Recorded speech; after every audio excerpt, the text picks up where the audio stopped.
भाइयों बहनों, कहते हैं देवराज इंद्र जी के पास स्वर्ग में अर्जुन जी पधारा करते तो आधा सिंहासन इंद्र अपना दे देते थे। आओ मेरे पास बैठो, इस सिंहासन पे बैठो। ऐसे अर्जुन की कथा, ये गांडीवधारी की कथा, ये राम भगवान की कथा। अर्जुन ने कहा था, जब भीष्म पितामह ने कहा अर्जुन अर्जुन अर्जुन मुझे प्यास लगी है, दुर्योधन दौड़ के आया, बहुत सारा ठंडा जल लेके आया। भीष्म उदास हो गए। उस समय कृष्ण भगवान ने कहा था, उठ गांडीवधारी उठ। अर्जुन ने विश्वास किया, सुनकर गीता ज्ञान, महाभारत के युद्ध में मिला विजय का दान। जिन गांडीवधारी अर्जुन ने गीता के ज्ञान की कृपा से हरे हरे पाताल से जल निकाल दिया, पाताल से गंगा माता प्रकट हो गई। भीष्म पितामह के श्रीमुख में आ लगी, भीष्म पितामह तृप्त हो गए। भाइयों बहनों, माताओं, आपने पिछली बार सुना, आप हम भावलोक से काकभूषण जी के चरणों में आप और हम भी पहुंचे थे। पक्षीराज गरुड़ जी पहले समा विराजे हुए।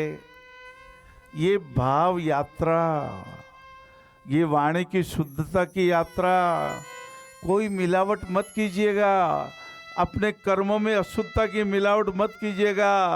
एक लाइन लिख लो, करें सदा सत कर्म विहसते, कर्म योग अपनाना है, कर्म योग अपनाना है। बंधुओं, भाइयों बहनों, गरुड़ जी भगवान दोनों पंख को जोड़े हुए चरणों में बैठे हैं काकभूषण जी के। काकभूषण जी कथा सुना रहे हैं। चिरगांव झांसी के राष्ट्र कवि मैथिली शरण जी गुप्ता जी ने भी बहुत सात्विक भाव से राम जी की कथा साकेत रूप में लिख दी। आपने पिछली बार सुना, कौशल्या माता को भगवान श्री राम ने कहा, माँ में आज कृतार्थ हुआ, हरे हरे स्वार्थ स्वयं परमार्थ हुआ। जय हो।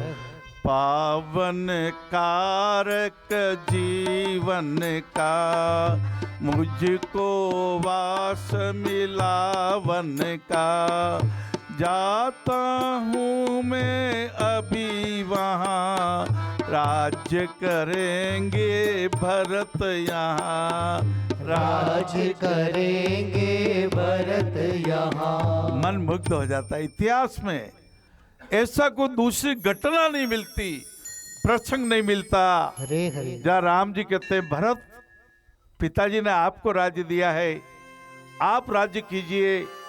भरत राम जी के चरणों में गिर के कहता, भाई साहब पिताजी की आज्ञा उचित नहीं थी, मेरी माँ की आज्ञा उचित नहीं थी, ये राज्य आपका है, आप लौट चलिए, मैं आपको लेने आया हूँ। ऐसा कोई इतिहास में नहीं मिलता। ऐसे गुणों की कथा, ये मर्यादा की कथा। और जब भरत जी राज्य करेंगे, भरत यहाँ, कौशल्या जी ने कहा, क्या तुझसे कुछ दोष हुआ, जो तुझ पर यों रोष हुआ। मैं प्रभु से, आपके पिताश्री से, चक्रवर्ती सम्राट दशरथ जी से मैं पैरों में गिर के क्षमा प्रार्थना कर लूंगी, मैं आपके दोष के लिए माफी मांग लूंगी। लक्ष्मण, अच्छा बेटा लक्ष्मण तू कह जा। जय हो। और लक्ष्मण जी कह उठते हैं, इतिहास के क्षण, ये शब्द ब्रह्मांड से छन छन के आ रहे भैया, आपको हमारे व्यवहार में उतारना है, अपने समता भाव को पुष्ट करना है, सहनशीलता बढ़ानी है। कहते ना, पृथ्वी जैसी सहनशीलता नमः। हरे हरे पिछली बार का सूर्य जैसा तेजस्विता नमः। चंद्रमा जैसी शीतलाय नमः। वाणी भूषणाय नमः। जय हो। मधुर स्वभावा सर्वमंगलाय शुभ विचाराय नमः।